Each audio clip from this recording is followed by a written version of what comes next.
Alors bonjour à tous, j'espère que vous allez bien. On se retrouve pour un petit tuto sur la plantation de pommes de terre. On est mi-avril, on va pouvoir commencer à les planter.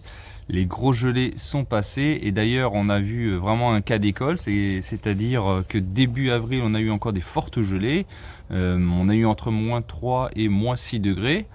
Donc on voit bien et on constate bien qu'on ne peut pas planter toujours très tôt nos plantes parce que sinon, d'ailleurs la pomme de terre, là si elle a germé, elle sort de la terre à moins 5 degrés, elle vous crame tout, hein. Déjà moins 2, moins 3 c'est très critique. Donc c'est pas la peine de les planter trop tôt au mois de mars, hein, parce que sinon il va falloir les couvrir. Non, on attend encore un petit peu, mi-avril c'est vraiment ce qu'il y a de mieux. Elles vont mettre à peu près 2 semaines pour sortir de terre, donc on sera début mai, c'est à peu près l'idéal, hein. Donc vous avez vu, j'ai placé donc un cordeau de là-bas à là-bas. Voilà, j'ai mis 40 cm entre ma dalle et les premières plantations et on va planter toute une ligne. Alors je vais montrer une méthode et on va les planter en quinconce et ça je vous montrerai encore tout à l'heure comment que ça fonctionne. Voilà. Alors donc moi j'ai l'habitude, vous le savez, de travailler en quinconce. Alors je vais d'abord poser ma première pomme de terre. Alors là cette année j'ai pris des binges, donc c'est spécial pour les frites, et j'ai pris aussi des rosabelles pour tout ce qui est rissolé ou au four, donc ça c'est l'idéal, hein. Alors j'ai acheté donc des pommes de terre à faire germer, donc maintenant vous voyez qu'elles ont pu bien germer, et on va les planter le germe vers le haut, hein, d'accord, c'est important, pas à l'envers, mais elles sortiraient quand même, c'est pas ça le problème, hein. Mais on va les planter le germe vers le haut, et c'est assez simple. Je vais vous montrer une méthode, il y en a plusieurs. Moi je vais les planter directement en sol, je vais pas faire de... Je vais pas creuser de sillon et je vous ai expliqué après pourquoi je le fais pas. Mais d'abord on va déjà disposer nos pommes de terre sur le terrain qu'on va enfoncer à peu près entre 5 et 10 cm grand maximum, et on va voir pourquoi. Allez, on va commencer. Donc je pose ma rangée des pommes de terre. Donc je fais la première. Entre chaque pomme de terre, je vais laisser à peu près 35 cm. Alors j'ai un mètre, vous pouvez prendre un morceau de bois, ce que vous voulez, et on va faire 35 cm. Hop. Et on va continuer, 35. Voilà, 35. Hop. Hop.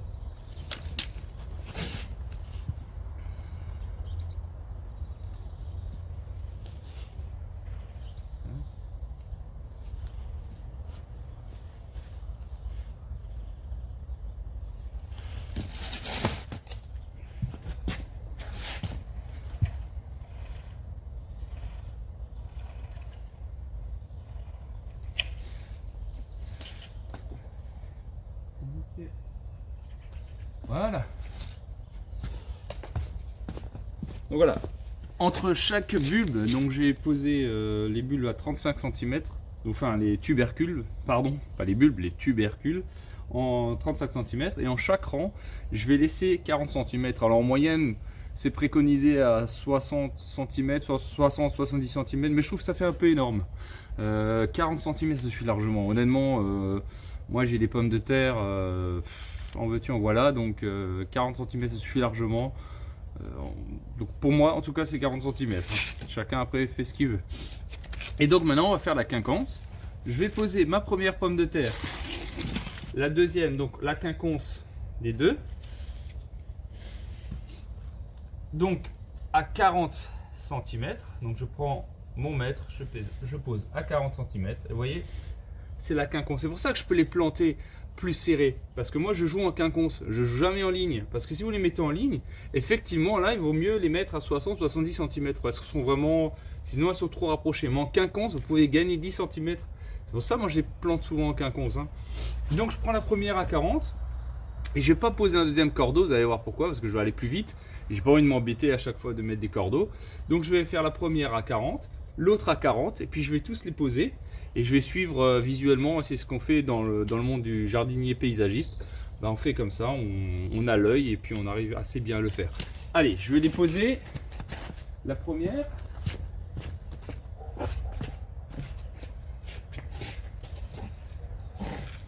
Voilà, donc je pars sur la quinconce. D'ailleurs, j'en ai pas mis une là. Hop. Donc je pars à 40 cm de l'autre.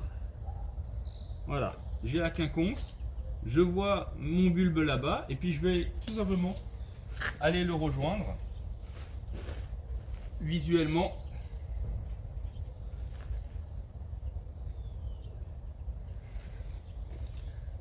Voilà, pose un quinconce. Tac, et je suis la quinconce toujours. Hop, voilà. On regarde toujours le bulbe en avant. On pose la quinconce. Et voilà, je suis droit. Je suis déjà droit ici.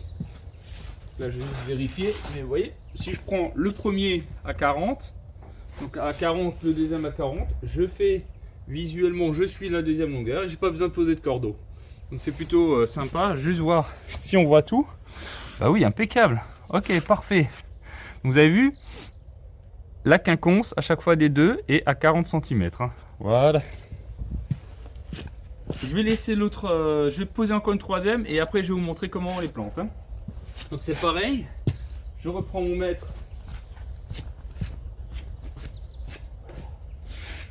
Je retourne à 40 cm de nouveau, entre la troisième ligne. Mon premier bulbe, tac, ici. Et je vais aller maintenant au fond, poser à 40 cm également. Celle-ci, je vais passer ici. Hop, voilà. Donc, j'ai mon premier bulbe, j'ai mon dernier bulbe, et je vais pouvoir enchaîner comme ça.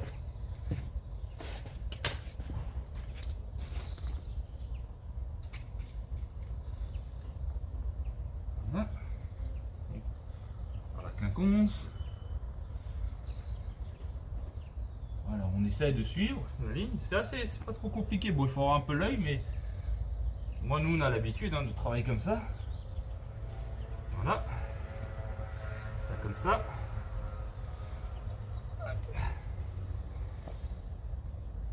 Et voilà. Ok, parfait. Donc, vous voyez, alors je vais me remettre ici. Vous voyez, donc j'ai posé mes trois rangées. Je vais pouvoir planter la première puisque les deux autres sont placés. Je vais pouvoir après enlever le cordet, j'en ai plus besoin. Et je vais vous expliquer la plantation et pourquoi moi, je n'ai pas de faire de sillon. Parce qu'on voit souvent, alors ça c'est chacun fait ce qu'il veut. Mais on voit souvent dans certaines personnes qui font des grands sillons, qui vont enlever 20 cm quasiment de terre et qui vont faire des sillons et qui vont poser leur bulbe directement sur la terre en bas qui est dure. Donc ce qui fait que vous allez perdre un peu de rentabilité puisque la pomme de terre va se retrouver sur un sol assez compact en dessous parce que vous aurez décaissé de 20 cm et vous aurez posé votre pomme de terre dessus. Il ne faut pas oublier que la pomme de terre va pousser ici, mais elle va pousser aussi en dessous. Hein. Donc il y aura aussi des belles pommes de terre. D'ailleurs, quand vous enlevez vos pommes de terre, souvent les plus belles pommes de terre sont en dessous. Donc il n'y a pas que uniquement ici qu'il faut voir parce qu'on va les buter. Non, il y a aussi en dessous. Mais si en dessous vous avez un sol argileux très compact, elle ne va pas pouvoir bien se développer son système racinaire en dessous de la plante. Donc c'est plutôt enfin, moi je trouve que j'ai des moins bons rendements. Donc après chacun fait ce qu'il veut. Et donc la terre c'est pareil. Regardez, là j'ai une terre très souple. Donc moi je travaille en motoculteur, pressé comme ça. Bio, mais je travaille en motoculteur. Donc la terre c'est vraiment un mélange de sable, de terre franche et un peu d'amendement organique ou engrais. Donc j'ai rajouté un peu de fumier, j'ai rajouté des cendres, des cendres de bois. Ça va ramener de la potasse. La pomme de terre adore la potasse, donc vous pouvez rajouter de la potasse. Et donc vous voyez, c'est quand même une terre très souple. Je suis pas trop d'accord de dire qu'une pomme de terre, vous la mettez n'importe où, ça pousse. Non, plus vous avez une meilleure terre, souple, plus elle sera heureuse. C'est quand même c'est un tubercule, que tout ce qui est tubercule, bulbe, etc. C'est pas des fans d'eau. Donc s'il y a trop d'eau, elles pourrissent. Et si vous avez une terre très compacte, très argileuse, elles ont tendance à pourrir et vous aurez des rendements qui seront beaucoup moins efficaces. Voilà, donc moi ensuite je vais les planter à peu près 5 à 10 cm. Et ça, c'est la façon que je vais vous montrer maintenant. C'est la façon que les jardiniers paysagistes plantent aussi leurs bulbes, que ce soit les tulipes, etc. ou les fleurs annuelles, tout ce qui est voilà, bégonia, géranium. Ben, on va planter comme ça en fait, hein, en quinconce, et directement on pose nos plantes, on fait nos lignes, et après on y va avec le transplantoir. Et vous allez voir que c'est beaucoup plus rapide que de vous amuser à faire des sillons, à placer des cordeaux partout. Vous mettez juste un premier cordeau, vous avez votre ligne droite, les autres seront droites. Hein, si vous prenez le bulbe devant, le bulbe derrière, et c'est reparti. On va planter, on va commencer au bout et on va avancer. Hein, d'accord? On plante en avançant par reculant. Parce qu'on ne sait pas sinon ce qu'il y a derrière, et puis si on se casse la gueule, ben, on a tout perdu. Donc ça, c'est aussi une stratégie. On plante toujours en avançant. Je vous le montre vite fait. Voilà, je prends mon premier bulbe. Allez, donc le germe vers le haut. Je plante, voilà. Et on y va. Tac, tac. Voilà.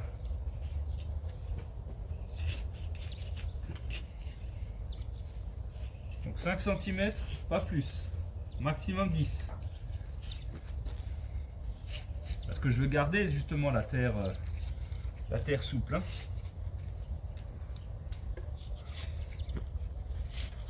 Voilà, et je fais toujours en avançant.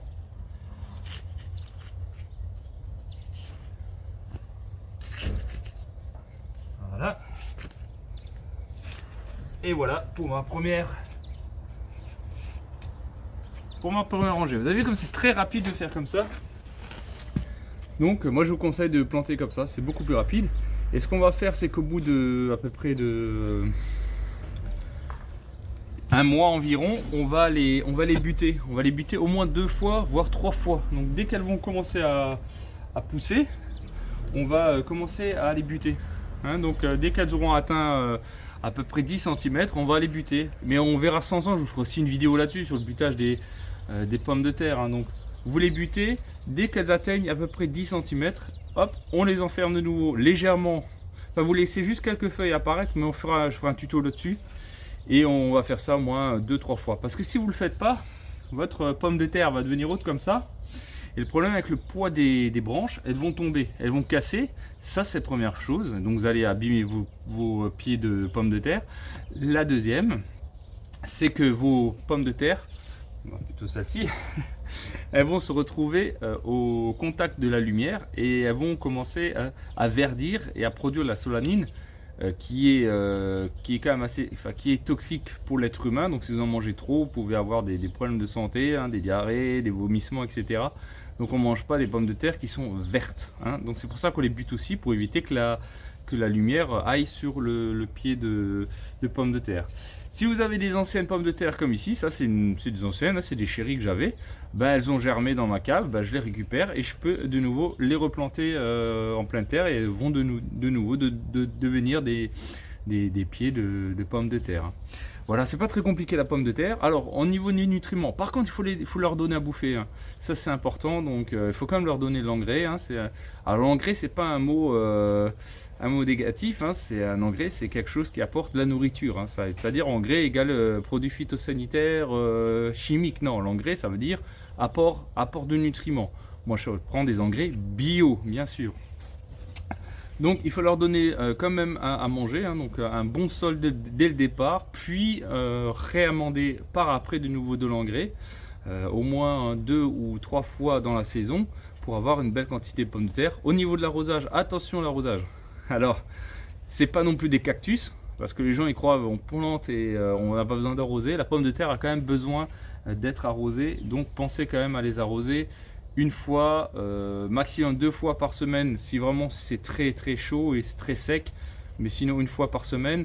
Alors si vous pouvez les arroser au pied, c'est mieux, hein, et ça évite l'apparition de mildiou en fin de saison, parce qu'il faut savoir que les pommes de terre sont très très sensibles aux attaques de mildiou et les doryphores. Hein. Ça c'est vraiment les deux attaques, les deux prédateurs. Hein, c'est un cryptogamique, l'autre sera plutôt par un insecte. Donc les doryphores, faites attention. vous allez les voir apparaître, hein. C'est comme une forme de coccinelle un peu rayée jaune, jaune et noir, donc vous allez les voir. On pourra toujours faire un tuto. Moi j'en ai pas du tout, hein. Dans mon jardin, j'ai de la chance. Et puis bon, moi, alors, certains diront que j'ai un jardin très aseptisé, mais moi j'ai pas vraiment d'attaque trop de cryptogamiques ou d'insectes, parce que moi j'aime bien que ça soit aéré. Il n'y a pas trop de paillage, donc j'attire pas vraiment aussi les choses un peu néfastes du jardin. Après, c'est chacun fait comme il veut, mais moi j'ai vraiment la chance, enfin du moins j'essaye d'éviter d'avoir un maximum d'attaques de ravageurs, que ce soit cryptogamique, donc du mildiou, ou d'insectes, parce que j'essaye d'aérer mon terrain, que ce soit propre, que ce soit qui ait du vent, que ça passe, ça filtre, hein. Voilà, donc voilà pour les pommes de terre. S'il n'y a pas besoin de faire grand chose, sinon les buter, hein, deux ou trois fois dans la saison, on verra ça ensemble. Et donc vous les enfoncez avec un transplantoir, tout simplement à 5 cm sous la terre. Voilà, à part ça, il n'y a rien de très compliqué, hein. Voilà, bah écoutez, en tout cas, j'espère que la vidéo vous aura plu. Si vous avez des questions, bien sûr, en commentaire, j'essaierai d'y répondre. Aussi, n'hésitez pas à vous abonner à ma page. Vous êtes beaucoup à regarder mes vidéos et n'hésitez pas vraiment à m'encourager, à vous abonner également, parce que ça m'encourage vraiment pour vous faire d'autres vidéos. En tout cas, j'espère que ça vous aura plu. Si c'est le cas, allez, on s'abonne. Mettez-moi aussi en commentaire un petit peu votre jardin, comment que ça se déroule, etc. J'aime bien converser avec vous, discuter, ça me fait vraiment plaisir, hein. Donc vous avez vu, vous prenez votre première rangée, vous les plantez à 5 cm, 5 à 10 cm dans le sol. Et puis voilà, vous laisserez pousser, vous buterez au fur et à mesure. Mais on fera des vidéos, si vous avez des questions, vous n'hésitez pas, hein. Voilà, prenez soin de vous, je vous dis à très bientôt. Ciao, ciao!